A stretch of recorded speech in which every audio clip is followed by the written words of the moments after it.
So what do we use pie charts to do with energy? Well, we use them to show the relative amounts of energy at a certain state.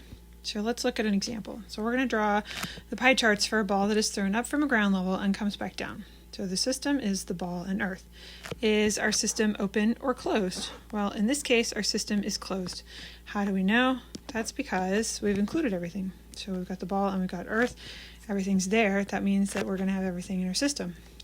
So the energies that we're going to have are going to be kinetic energy because the ball is moving, and gravitational potential energy because the ball is going to go up. Okay. So I just crossed everything else out in my key, so I'm not going to be using it. You don't have to necessarily write your things this way. You could just label the pies with the symbols themselves and not actually have to shade anything in. So my first pie is going to be for A, where it's moving. It's got the little whooshies right there showing that it's moving. And so it's on the ground, which means it doesn't have any any gravitational potential energy. So it's all kinetic. So the whole pie is just kinetic energy. Okay, so I could label the whole thing with just EK, and it would be just fine. At B, I'm going to zoom in here like this. There we go.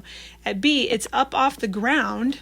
In comparison to how high it's going to get, it's maybe a third of the way up. Okay, so I labeled a third of my pie as gravitational potential energy. You see, I put my dot in the middle, and then I cut a slice of my pie out, a third of my pie out, and I made it that gravitational potential energy, and the rest of it is kinetic. And I could have just labeled EG as the smaller part and EK as the bigger part.